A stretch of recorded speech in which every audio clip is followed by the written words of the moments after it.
William Morrow and HarperAudio present The Lady's Most, The Collected Works, The Lady Most Likely, and The Lady Most Willing, by Julia Quinn, Eloisa James, and Connie Brockway, performed by Rosalyn Landor and Susan Duerden.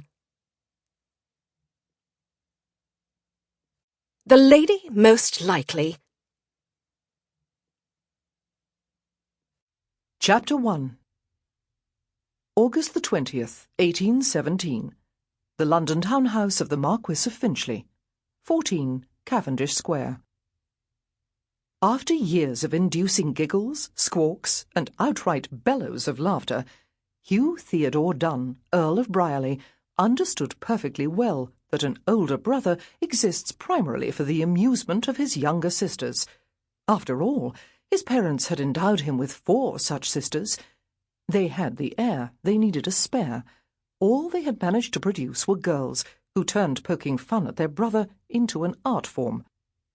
"A list?"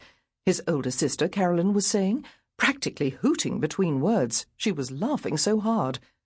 "Georgie, did you hear what Hugh just said?" Perhaps he shouldn't have issued his demand in front of his sister's best friend, since Lady Georgina Sorrel was practically convulsed with laughter. "What's so damned funny about it?" he demanded, starting to feel irritated. "It's not as if you haven't warned me 1,000 times that I have to get married, unless I want Slinky Simon to inherit my title. Here I am, bending over to put my head in the parson's noose, and you're falling all over yourself because it's so hilarious." "I do think you should get married," Caroline replied. "I'm sure I have said so 1,000 times. But now that you've finally decided to do it, you want me to pick you a wife." Laughter bubbled out of her again. "You want me to make you a list." "I'm sorry," Georgina said, gasping a little. "I certainly don't mean to poke fun. I should allow the 2 of you to speak in private. I'll leave." Hugh couldn't help grinning as giggles burst from behind her fingers. He'd always liked Georgie, even back when she was in pinafores, and she didn't smile enough these days. "Be serious," he commanded the 2 of them.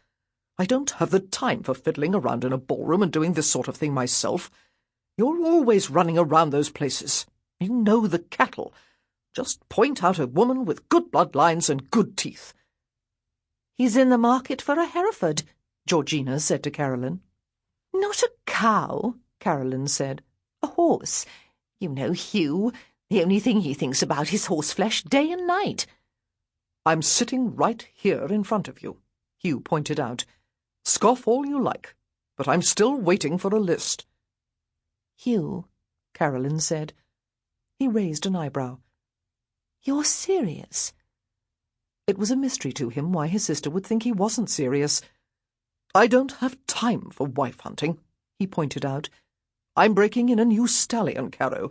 He's a—" "Wait a minute," Georgina broke in. "What happened to make you decide to marry?" All the laughter was gone from her voice, as if it had never existed. "What happened is that he's finally growing up," Caroline said blithely. "And at 28 it isn't a moment too soon." Georgina waved her hand impatiently. "Something brought him here, Caro." She turned to Hugh. She had a delicate jaw, but damned if it didn't take on a bulldogish look. "What happened?" Hugh stared at her. He'd known Georgina since she was 5 years old. Their mothers were close friends, so they spent their summers together. Not that he'd seen her much in the past 5 years. In fact, he hadn't had a proper conversation with her since her husband's funeral, and that was, 2 years ago? "Hugh?" Caroline asked, the mockery gone from her voice as well. "There's no need to make a production of it," he said, wondering exactly when Georgina's eyes had grown so grave. She had spent her childhood falling about laughing, yet now she was so clearly a matron, a widow, even though she couldn't be older than 25, since she was the same age as Caroline. She was sitting bolt upright, her eyes focused on his. "Richelieu threw me," he admitted. Caroline gasped. "But you get thrown all the time." Sample complete. Ready to continue?